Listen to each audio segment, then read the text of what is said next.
आज के महा उपाय में आपके लिए लेकर हाजिर हूं मैं एक नई और एक वास्तविक अनुभूत कई बार करके प्रयोग किया हुआ एक उपाय जो आपके जीवन को त्वरित चेंज करेगा। माहवारी में नहीं करें ये काम, वरना हो जाएगा आपका जीवन बर्बाद। आज का सब्जेक्ट है माहवारी में नहीं करें ये काम, वरना आपका जीवन हो जाएगा बर्बाद। तो माहवारी के टाइम पर अगर आप ये 5 काम करते हैं तो आपके अपने जीवन में पूरी तरह से दुर्भाग्य बढ़ेगा। आपका प्रेम आपसे दूर होगा, उसके पीछे का सबसे बड़ा कारण होगा ये आपकी आदतें। माहवारी के टाइम पर अगर आप इन सब चीजों के साथ गुजरते हैं तो आपके अपने दाम्पतिक जीवन में, आपकी लव लाइफ में और आपकी मैरिटल लाइफ में सीधा प्रभाव पड़ेगा। आपके फ्रेंड सर्किल में लोग आपसे दूर भागेंगे और प्रेम से बात नहीं करेंगे। लोग आपके अपने जीवन से लोग ईर्ष्या करने लगेंगे और द्वेष करेंगे और आपसे दूर होने की कोशिश करेंगे। आपकी पीठ पीछे करेंगे बुराई और आपको खूब भला बुरा कहेंगे। आपकी जगह जगह बुराई होगी और आपको चाहने वाले लोग दूसरे के साथ हमेशा कंफर्टेबल महसूस करेंगे। तो ऐसी कौन सी वो चीजें हैं जिनके करने से आपके अपने पूरी की पूरी सौभाग्य में खलल पड़ता है? सावधान हो जाइए, क्योंकि माहवारी के टाइम पर आप कुछ ऐसा काम कर रहे हैं जिसके चक्कर में आपका पूरा का पूरा लाइफ खराब हो रहा है। तो जान लीजिए आज कि आप ऐसा कौन सा लक्षण है, ऐसा कौन सी आदत है, ऐसी कौन सी वो आदत है जिसके चक्कर में, जिसकी वजह से आपकी अपनी लाइफ में प्रॉब्लम्स आ रही हैं। आप यहां वहां तलाश रहे थे और आपका वास्तविक कारण छुपा था आपकी माहवारी के समय इन लक्षणों की वजह से। ये क्षमता सिर्फ और सिर्फ स्त्रियों में है। उनको मासिक धर्म होता है और उनमें ही ये क्षमता है कि वो भगवान बन सकते हैं। भगवान का मतलब होता है आपका जो गुप्तांग है उसको भग बोलते हैं। आप उसकी मालकिन हैं, इसलिए आप भगवान हैं।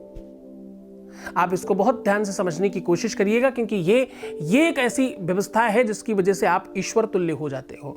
आप अपने ही जैसे एक व्यक्ति को कंप्लीट अपने शरीर के अंदर रख सकते हो और उसे जन्म दे सकते हो। भगवान ही है जो जीवन देता है, दूसरी स्त्री है जो जीवन देती है। आपके अंदर 2 किडनियां होने के बावजूद जितने भी बच्चे पैदा होंगे उनको आप 2 किडनियां दे सकते हैं। आपके अंदर खुद के अंदर एक ही लीवर होने के बावजूद भी आप जितने भी बच्चे पैदा कर सके उतने बच्चों को आप लीवर दे सकते हैं। एक स्त्री अपने जीवन में 10 से 20 बच्चों को जन्म दे सकती है। शास्त्र पुराण कहते हैं कि एक स्त्री बहुत सहजता से 100 लोगों को जन्म दे सकती है अगर उसकी 100 साल की आयु हो तो। सतम जीवे में सरदहा, 100 साल तक लोग जीते थे और 100 बच्चों को जन्म देते थे। महाभारत में आपको पता है गांधारी के 100 बच्चे थे कौरव। तो एक स्त्री 100 लीवर और 200 किडनियां पैदा कर सकती है अपने अंदर से। 200 आंख, 100 नाक, 100 मुंह, 100 कान, 100 सर, 100 ब्रेन। इतनी ताकत लेकर के आप बैठे हो और ये पूरी की पूरी ताकत वो 5 दिनों के अंतराल की है। वो 5 दिनों में आपको महाशक्ति मिलती है। इसी वजह से पहले के पुराने लोग बोलते थे कि उस टाइम पर आपको मंदिर नहीं जाना, उस टाइम पर आपको कोई चीज छूना नहीं है, उस टाइम पर आपको कोई काम नहीं करना, किसी चीज को स्पर्श नहीं करना। क्यों? क्योंकि वो आपकी एनर्जी का सबसे बड़ा स्रोत होता है। जिस भी चीज को टच कर लोगे वो सहन ही नहीं कर पाएगी। वो वस्तु, वो विषय, वो संसर्ग स्पर्श करने मात्र से भस्म हो जाएगा। इतनी ताकत होती है उस टाइम पर आपके पास। और उसी टाइम पर आपका मूड स्विंग होता है, मूड का उतार चढ़ाव होता है।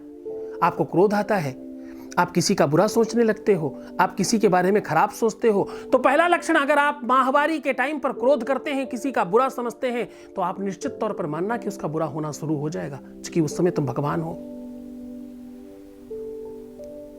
माहवारी के टाइम पर आप अपने प्रेमी या प्रेमिका का, या जो भी आपको, जिसको आप चाहते हो, आजकल लड़कियों को भी चाहती हैं, इसलिए मैंने प्रेमिका बोला, तो अपने पति को या अपने चाहने वाले को, जिसको भी आप चाहते हो, उस टाइम पर अगर आप उस पर डाउट करोगे, शक करोगे, तो उसके जीवन में 100% कोई आ जाएगा और वैसा संसर्ग बन जाएगा। अगर आप क्रोध करते हो और उसका अहित करते हो, उसके बारे में बुरा सोचते हो, तो जो तुम चिंतन कर रहे हो वो चीजें सामने आपके आएंगी ही आएंगी, इसमें कोई संदेह नहीं। अगर माहवारी के टाइम पर आप किसी के साथ झगड़े करते हो, किसी के साथ, खास तौर पे अपने प्रेम के साथ, अपने लव के साथ, तो आप झगड़ा ही बो रहे हो और झगड़ा ही काटोगे पूरा महीना। माहवारी के टाइम पर अगर आप गलत पिक्चरें देखते हो, खराब फिल्में देखते हो, उल्टी सीधे चिंतन करते हो, तो आप निश्चित तौर पर मानना कि आप अपने लव को 100% नष्ट करने की ओर अग्रसर हो रहे हो। माहवारी के टाइम पर अगर आप अपने प्रेम से दूर होने की भावना भी लाते हो कि कहीं दूर ना हो जाएं, या चलो दूर ही हो जाते हैं, इन दोनों ही परिस्थितियों में आप अपना सीधा नुकसान करते हो। तो ये सारी की सारी आदतें आपके प्रेम को नष्ट करती हैं। सीधे और सरल शब्दों में कहें तो ये आदतें आपके अपने प्रेम को 100% समाप्त करती हैं। तो माहवारी के टाइम पर सकारात्मक चिंतन करें, अच्छा चिंतन करें, बढ़िया व्यवहार रखें, क्रोध नहीं करें, प्रेम से वार्तालाप करें और कोशिश करें किसी भी चीज का स्पर्श ना करें, क्योंकि आप स्वयं में एनर्जेटिक होते हैं। उस टाइम पर अच्छा बात करें, अच्छी चीजें सोचें, अच्छी तरीके से रहने की कोशिश करें। और हां, तुम जिसको वश में करना चाहते हो उसके लिए भी हम अगली बार महा उपाय बताएंगे। कमेंट्स बॉक्स में लिखिएगा जरूर ये सब्जेक्ट आपको कैसा लगा। तो बहुत धन्यवाद, बहुत साधुवाद। ईश्वर आपको और बलवान करे, मजबूत करे, आपके परिवार को बढ़ाए और आपके जीवन में खुशियां लाए। नमस्कार।